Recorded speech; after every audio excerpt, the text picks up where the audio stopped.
Hello বন্ধুরা, আজকে আমার এক কাস্টমারের সিএনভি ফাইল পাঠানো হয়েছে স্ট্যাটিক কি করে প্রসেস করতে হয়। তো আমরা এখন সেই স্ট্যাটিকের ফাইল প্রসেস করব। এই সঞ্জিত স্যার বলে লেখা আছে, এখানেই একটা কাজ চলছে তাদের। আমরা ফোল্ডারটা খুলে নিচ্ছি একবার। এই তিনটে ফাইল আমরা স্ট্যাটিক করে ডাউনলোড করেছি। এখানে ফাইলগুলোর সাইজ দেওয়া আছে। তো তিনটে ফাইলের বিভিন্ন রকম নাম দেওয়া আছে এবং টাইমিং আছে। আমরা এই ফোল্ডারটাকেই ক্লোজ করছি। তো আমরা কমন্যাপ টেকনোলজির সিএনভি ফাইল বা স্ট্যাটিক ফাইল কি করে প্রসেস করব সেটা আজকে দেখছি, কি করে রাইনেক্সে নেব আর কি করে সেটাকে প্রসেস। অ্যাপস আছে, সফটওয়্যার, আর একটা কম্পাস সলিউশনস। এই দুটো আমরা আগে ইনস্টল করে নেব। প্রথমে কম্পাস রিসিভার ইউটিলিটিতে রাইট ক্লিক করব, সিলেক্ট করে রাইট ক্লিক করে রান অ্যাডমিনিস্ট্রেটর করব। তারপর এখান থেকে আমরা ইয়েস করে নেব, এই অপশনটা ক্লিক করব। করার পর এরকম পুরো একটা উইন্ডোজ খুললো। সেই উইন্ডোতে আমরা প্রথমেই যাব ফোল্ডার অপশনে। ফোল্ডার থেকে আমরা সিলেক্ট করব আমার ফাইলটা কোথায় আছে, সেই পাথটা সিলেক্ট করব। তো আমার এখানে ফাইলটা রয়েছে ডেস্কটপে। ডেস্কটপে ডবল ক্লিক করলাম, একটা ফাইল খুললো, সঞ্জিত স্যার। এই ফাইলের মধ্যেই আমার ডেটাগুলো আছে। আমি এটাকে আবার ডবল ক্লিক করলাম, অথবা এখানে প্লাস সিম্বলটা ছিল সেটা ক্লিক করলেও হয়ে যায়। সঞ্জিত স্যার সিলেক্ট হয়ে গেছে, এখানে আর কোনো প্লাস সিম্বল নেই। সাথ সাথ এখানে উপরে দেখাচ্ছে পাথ, মানে আমার কোন জায়গায় গিয়ে আছে। আমি এবার নিচে চলে আসব, মেহবুব লেখা আছে, সরি প্রজেক্ট লেখা আছে। এই প্রজেক্টের মধ্যে আমি একটা ক্লিক করলাম। করার পর রাইনেক্স কনভার্টার বলে একটা অপশন আছে। এটায় ক্লিক করলেই আমার যে ফাইলগুলো আছে, তিনটে ফাইল, তিনটেই এখানে চলে আসবে। একটা সিঙ্গেল ক্লিক করলাম রাইনেক্স কনভার্টারে, অটোমেটিক তিনটে ফাইল চলে এসেছে। এখানে অ্যান্টেনা হাইট দেওয়া আছে। আমরা সিঙ্গেল সিঙ্গেল রাইট ক্লিক করে, সিলেক্ট করে রাইট ক্লিক করে মডিফাইয়ে গিয়ে অ্যান্টেনার হাইটটা চেঞ্জ করতে পারি। আর যদি না প্রয়োজন হয় তাহলে আমি না করব না। এখানে যেমন ওনারা অ্যান্টেনা হাইট পুট করেই পাঠিয়েছে, যখন ওনারা স্ট্যাটিকে বসায় তখন কন্ট্রোলার থেকে অ্যান্টেনা হাইটটা পুট করেছে। আর যদি না থাকতো তাহলে আমরা এটা সিলেক্ট করে দিতাম। এবার ওনারা একটা নাম দিয়েছে ডিজিপিএস 1, ডিজিপিএস 3, 4। কারণ কালকে একটা প্রজেক্ট ওদের হয়েছে, ডিজিপিএস 1-এ বেস বসিয়ে ডিজিপিএস 2 হয়ে গেছে। দুটো পয়েন্ট ওদের আগের হয়ে গেছে। আজকে ওরা ওই 1 নম্বরে আবার যেটা বেস পয়েন্ট ছিল সেখানে আবার পয়েন্ট বসিয়েছে, এবং এই বাকি দুটো পয়েন্ট তাদের আজকে হয়ে গেছে। তো এখানে আমার আর অ্যান্টেনা হাইট এডিট করার কোনো কারণ নেই। আমি তিনটে ফাইলকে নিচের থেকে ড্র্যাগ করে তুললাম। তোলার পর সিলেক্ট হয়ে গেল। এখানে আমরা যাব, রাইনেক্স বলে একটা অপশন আছে এই জায়গাতে উপরে মেনু বারের মধ্যে। রাইনেক্স আছে, রাইনেক্সে গিয়ে ক্লিক করলেই এখানে আসছে রাইনেক্স সেটআপ। এই রাইনেক্স সেটআপটা আমরা একবার চেক করে নেব। এখানটা ক্লিক করলাম। অবশ্যই দেখতে হবে এক্সপোর্ট ফরম্যাটটা কিসে আসে। 3.02 হয়ে আছে, আমরা এই 3.02তেই করব। এই ফরম্যাটে নিলাম, এটাই রাইনেক্সের একটা ফরম্যাট, 3.02। আর বাস এখানে বিভিন্ন রকম স্যাটেলাইটের নাম্বার আছে। আমার যেই স্যাটেলাইটটা লাগবে না সেটাকে আমি অফ করতে পারি, আবার লাগলে পরে অন করে রাখতে পারি। এবার গ্লোনাস না রাখলে আমি গ্লোনাসকে বন্ধ করে দিব। কারো যদি জিপিএস না চাই, জিপিএস দিবে না, বাইদুস 2 যদি না চাই, দিবে না, এমনটা করে দিতে পারে। আমি সবকটাই রাখছি, আমার ডেটা আরো অ্যাকুরেট আসবে। এখানে আমি ওকে করে দিলাম সিঙ্গেল একটা। তাহলে রাইনেক্স সেট আপ হয়ে গেল।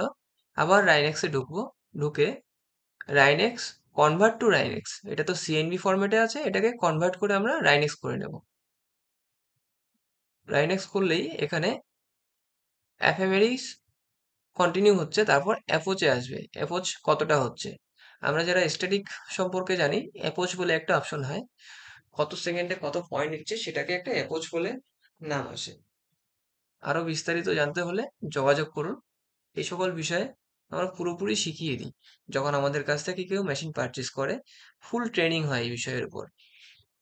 তো আমরা ততক্ষণ দেখে নিচ্ছি এখানে অ্যাপোচ চলছে।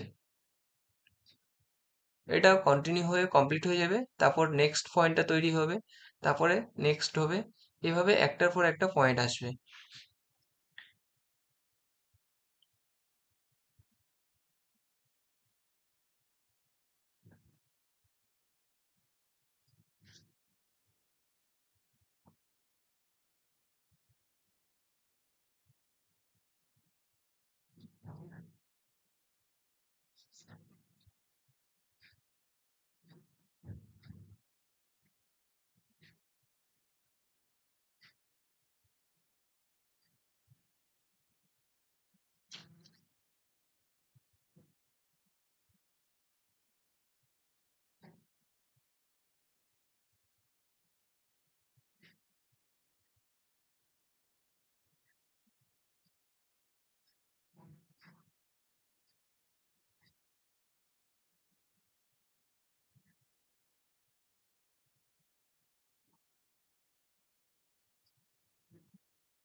মোটামুটি আমাদের কমপ্লিটের দিকে চলে এসে অ্যাপ্রোচ হয়ে যাচ্ছে, প্রসেস শেষের দিকে।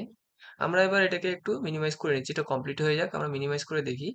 এই যে সঞ্জিত বাবুর যে 3টা ফোল্ডার ছিল সিএনভি বলে, এখন দেখুন এখানে অনেকগুলো ফোল্ডার হয়ে গেছে। তার মধ্যে যেটা ও ফাইল, এখানে একটা ও ফাইল আছে, এই জায়গায় একটা ও ফাইল আছে, আর নিচে একটা ও ফাইল আছে। এটা এখনো লোডিংই চলছে, কারণ এটা এখন কমপ্লিট হয়নি, ওখান থেকে প্রসেস হয়ে গেলেই কমপ্লিট হয়ে যাবে।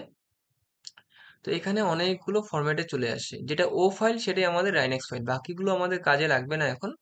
আর সেগুলো সাইজগুলো অনেক ছোট, এই ও ফাইলের সাইজটাই বড়, আর সিএনভি যেই ফাইলটা ছিল তার সাইজটা যথেষ্ট বড়। এবার যখন সিএনভি ফাইল থাকে তার একটা সাইজ থাকে, সিএনভি থেকে যখনই কনভার্ট করব আমরা রাইনেক্সে, রাইনেক্সের ফাইলের সাইজ অলওয়েজ বড় থাকে। এটা আপনারা দেখলে জানতে পারবেন। এখন যেমন এই ফাইলটা প্রসেস হয়ে গেছে, সিএনভিটা লাস্ট ফাইল যেটা ছিল এটা 99-এ চলে এসেছে। আমাদের দেখবো এখানটায় এই ফাইলগুলো কমপ্লিট হয়ে গেছে। এটা হয়ে যাওয়ার পর আমরা এই সফটওয়্যার অ্যাপসটা বা সফটওয়্যারটা আমরা ক্লোজ করে দেব। আমাদের রাইনেক্স ফাইল কনভার্ট করা, সিএনভি থেকে রাইনেক্স কনভার্ট করা কমপ্লিট। আমরা রাইনেক্স কেন করছি?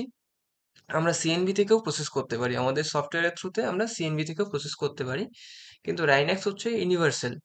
যে কোনো সফটওয়্যারে রাইনেক্সের ফাইল দিলে যে কেউ সেটা প্রসেস করে সেই ডেটাটা দেখতে পারে। সেই জন্য আমরা রাইনেক্স ফাইল করছি, যেহেতু এটা একটা রেলের কাজ।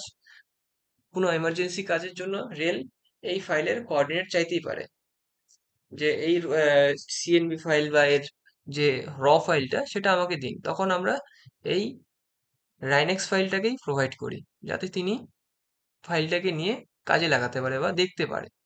তো আমাদের এখানে প্রসেস কমপ্লিট হয়ে গেছে রাইনেক্স। আমরা আজকে এখানেই স্টপ করছি। নেক্সট আসবে আমাদের কম্পাস সলিউশনস বলে এই যে সফটওয়্যারটা আছে, সেটার ভিডিও, সেটা কি করে প্রসেস করতে হয় কম্পাস সলিউশনে এই রাইনেক্স ফাইলটাকে নিয়ে, সেই প্রসেসটা আমরা ওখানে দেখাবো।